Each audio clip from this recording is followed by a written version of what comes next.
kabar kalian? Ketemu lagi dengan saya, me again. Hari ini aku tuh mau membahas sesuatu yang tidak biasa. Tapi aku suka karena ini tuh beritanya ya sudah aku tunggu ya. Setelah kita itu dihebohkan dengan berita-berita yang viral di Indonesia, diantaranya diangkatnya lagi ya, case-nya kopi sianida ya, Jessica, karena itu berdasarkan film dokumenter Netflix ya, itu ada pro dan kontra di sana dan itu menjadi viral kembali. Dan ya kita tahulah seperti apa. Nah, dan yang berikutnya adalah viralnya sesuatu yang terjadi selama pelaksanaan MotoGP event di sirkuit Mandalika. Di sana tuh aku senang banget. Kenapa? Karena Indonesia itu ya menjadi semakin viral dengan ulahnya, dengan tingkahnya pembalap-pembalap yang ya gimana ya, bisa dibilang daya tariknya ada di mereka juga gitu kan. Salah satunya adalah pembalap Maverick ya, yang dengan pinjam dulu 100 atau boleh pinjam 100. Teman-teman ingat kan itu viral banget dan kemudian itu diikuti oleh Francisco Bagnaia gitu kan. Ya kalau nggak salah sebutnya ya, sorry kalau salah. Jadi aku senang dimana Maverick sendiri itu kan ya bikin sensasi ya, naik ke podium pakai dengan kostum Batman gitu kan. Dan itu tuh hari ini tuh masuk loh di beritanya Crash gitu kan. Berita Crash itu dalam bahasa Inggris ya, mereka memuatnya terkait selebrasinya Maverick itu selebrasinya menggunakan pakaian dari Batman. Dan kalau aku nggak salah ya, ini malah sedikit ngebahas ini dulu. Dan kalau aku nggak salah, jadi si Maverick ini tuh minta sendiri ya ke fansnya untuk membawakan atau memberikan dia itu kostumnya Batman karena akan dia gunakan. Ternyata karena di Lombok itu dicari-cari sama fansnya Maverick itu nggak ada. Aku lupa namanya Mas siapa itu ya. Akhirnya dia itu beli kain, desain sendiri, pilok sendiri dan bla bla bla. Dan alhasil si kostum itu dipakai lah oleh Maverick naik ke podium. Dan itu tuh sesuatu yang unusual ya, yang tidak biasa selebrasi seperti itu. Dan itu masuk media Crash gitu kan, ya ampun. Oke, anyway, semua itu sudah lewat meskipun masih viral sampai sekarang. Tapi satu hal yang membuat aku ingin bahas kali ini ya, itu tadi kan pendahuluan ya, anggap saja itu pendahuluan karena itu viral dan aku tuh ngikuti berita Indonesia, makanya aku tuh menggebu-gebu. Jadi aku tadi bangun pagi seperti biasa. Kalau aku bangun pagi sarapan gitu kan, terkadang aku lihat Google kan, kemudian YouTube aku gitu kan, maksudnya kalau ada notifikasi. Nah, hari ini itu di Amerika aku baru membaca dan mengetahuinya bahwa Mahfud MD disandingkan menjadi cawapres dari Ganjar Pranowo. Aduh, siapa di sini yang senang? Jadi kita akhirnya memiliki 3 calon presiden dan 3 calon wakil presiden ya. Jadi semuanya baik ya, semuanya baik, punya visi misinya sendiri gitu kan. Yang akan kita lihat pemaparannya nanti ke depan seperti apa untuk kita semua. Termasuk kami yang tinggal di Amerika, karena kami juga akan memilih, kita di KJRI-LE. Jadi politik di Indonesia harus tetap kita ikuti, perkembangan di Indonesia harus tetap kita ikuti, karena ini merupakan bagian dari partisipasi kami masyarakat Indonesia yang NKRI ini untuk tetap bisa mensupport apapun yang terbaik buat Indonesia. Jadi yang sudah jelas adalah calon presiden Anies Baswedan disandingkan dengan Caimin sebagai calon wakil presidennya, ya kan. Kemudian Ganjar Pranowo sebagai presiden dari PDIP dan disandingkan dengan Mahfud MD. Dan yang terakhir, yang ketiga adalah Pak Prabowo. Nah, Pak Prabowo ini belum tahu ya siapa pastinya calon wakil presidennya.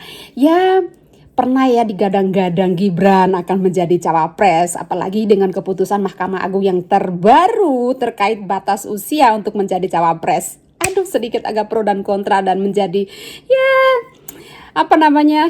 sedikit bahan diskus lah. Dan akhirnya Kelihatannya kita belum tahu pasti apakah nanti Bapak Erlangga dari Golkar yang akan menjadi calon wakil presiden Pak Prabowo ataukah Pak Yusril. Kita belum tahu Pak. Pokoknya apapun itu, tiga calon ini, mari kita dengan keyakinan kita masing-masing, kebanggaan kita masing-masing mendukung mereka gitu kan. Apapun yang terbaik buat Indonesia. Nah, kalau saya pribadi, saya memang menyukai ya, sebentar ya, jadi mataharinya pas lagi di mukaku ini. Saya memang menyukai Bapak Mahfud MD ya. Jadi tahun 2019 saya tuh berharap mudah-mudahan Pak Mahfud itu disandingkan dengan Pak Jokowi, Bapak Presiden Jokowi. Tapi ternyata ya beberapa waktu terakhir semuanya meleset ya, bergeser. Karena ya kita tahu lah ya case-nya waktu itu. Ya sedikit saya tahu sih.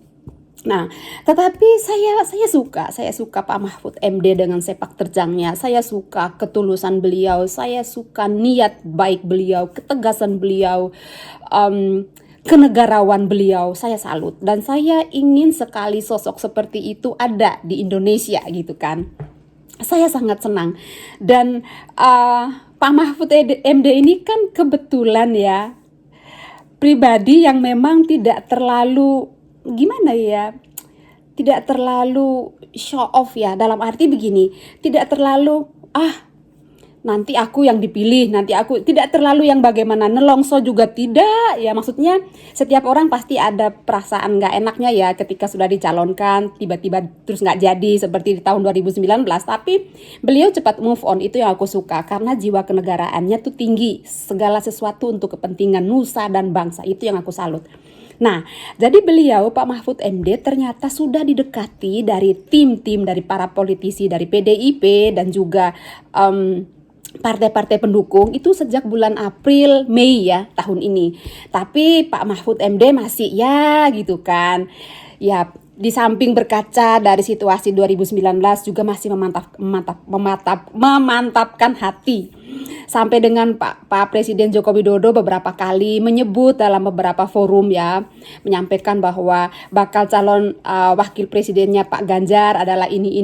Di antaranya namanya Pak Mahfud itu juga disebut. Sampai dengan 45 hari yang lalu ya, 45 hari yang lalu itu baru Pak Mahfud MD itu menyatakan iya ya. Dan kemarin mungkinnya waktu, karena kita beda waktu sih antara Amerika dan Indonesia gitu kan. Pak Mahfud MD menandatangani ya perjanjian kontraknya di situ. Dan di situ yang menarik bagi Pak Mahfud adalah di situ tuh tertulis jelas ya, ada spesifikasi job disknya di situ terkait penegakan hukum di Indonesia. Karena kita tahu lah ya, saya salut dengan kinerjanya Pak Mahfud MD terutama dalam penegakan hukum ya. Meskipun kita tahu lah ya masih ada ketimpangan di sana sini. Karena apa? Bekerja dengan banyak kepala, dengan banyak kemauan, itu tidak semudah yang kita bayangkan. Kita harus realistis melihat itu. Sebagus apapun orang tersebut, sekapabel apapun orang tersebut, kalau lingkungan sekitarnya, environment yang bekerja bersama, teamwork dengan dia, jajaran di bawahnya juga tidak mempunyai satu visi misi yang sama, itu akan ada ketimpangan di mana-mana. Yang semestinya berjalan seperti ini menjadi belok ya. Penegakan hukum menjadi timpang. Karena apa? Ada oknum-oknum yang tidak mengikuti prosedur yang sesuai yang seharusnya. Tapi yang saya senang adalah ya Pak Mahfud adalah kebanggaan saya. Terus terang saja saya nggak mau munafik. Saya memang senang dengan Pak Mahfud MD, dengan jiwa nasionalisnya, kenegarawannya. Saya suka ya, saya suka negara Indonesia memiliki pemimpin yang seperti itu ya, orangnya bijaksana, panutan gitu kan, dan saya yakin banyak masyarakat Indonesia juga yang ingin memilih beliau ya. Jadi pendaftaran untuk presiden dan calon presiden ini akan berlangsung dari tanggal 19 sampai tanggal 24 Oktober ya 2023 kalau saya tidak salah, tetapi akan ditutup ya, batas maksimalnya itu tanggal 25 Oktober. Jadi jam 8 sampai jam 23.59 waktu Indonesia bagian Barat. Jadi tinggal satu kandidat lagi yang belum mengumumkan siapa calon wakil presidennya. Jadi menurut rencana, pemilihan umum akan dilakukan secara serentak pada tanggal 14 Februari tahun 2024 yang mencakup pemilihan presiden, ya, wakil presiden, dan juga legislatif, termasuk DPR, DPRD, DPD. Jadi mari kita lihat sama-sama pemaparan visi misi dari ketiga calon presiden dan wakil presiden nanti. Mana yang akan kita pilih, mari kita bukan bersaing ya, mari kita melihat dengan kacamata kita masing-masing mana yang terbaik menurut pilihan hati kita.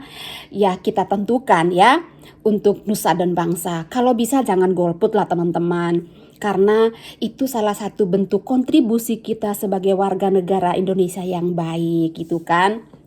Mari kita memberikan sumbangsi suara kita untuk negara kita tercinta. Begitupun dengan saya di Amerika teman-teman. Saya bersemangat sekali gitu kan. Karena memang saya menyukai Pak Mahfud MD teman-teman. Mohon maaf saya harus mengatakan itu karena saya memang menyukai beliau sejak dari dulu kala ya. Saya suka sekali saya. Jadi disandingkan dengan Pak Ganjar ya, yang dalam pemikiran saya adalah pasangan yang bagus untuk Indonesia. Jadi ya kita lihat semoga apa yang sudah direncanakan bisa berjalan baik ke depannya teman-teman. Dan itu saja yang ingin saya bagi teman-teman saya. Oh ya, jadi saya mengetahui berita ini tuh dari channelnya Siwot TV ya. Jadi saya itu suka mengikuti Mas Alif itu ya. Teman-teman tahu kan Mas Alif yang bawa acara di TV, di Siwot TV. Saya suka yang penyampaian yang lugas, saya suka penyampaian yang sederhana, penyampaian yang bisa diterima oleh kalangan seperti saya yang tidak terlalu deep ya, bicara terkait politik, tapi saya ingin mendengarkan sesuatu tentang politik dengan bahasa yang sederhana yang bisa saya pahami. Dan itu tuh Mas Alif di Siwot TV itu, saya jadi ngikuti terus setiap harinya. Dan itu saja yang mau saya sampaikan teman-teman. Mudah-mudahan video saya kali ini bisa diterima karena saya mengangkat topik yang berbeda. Tapi kenapa saya mengangkat topik ini? Karena ini juga penting bagi kami masyarakat di Amerika, diaspora Indonesia di Amerika, untuk ikut berpartisipasi memberikan suara kami di pemilu nanti. Jadi wajar dong kami harus tahu siapa saja calon presiden dan calon wakil presiden kita. Jadi Indonesia, mari jangan golput, berikan sumbangsimu terhadap nusa dan bangsa, berikan suaramu. Kalau bisa jangan golput teman-teman, karena satu suara itu penting sekali untuk kesejahteraan Indonesia. Mari kita sama-sama melihat kandidat-kandidat terbaik kita, berikan dukungan kita untuk mereka, untuk Indonesia yang lebih baik. I love you Indonesia.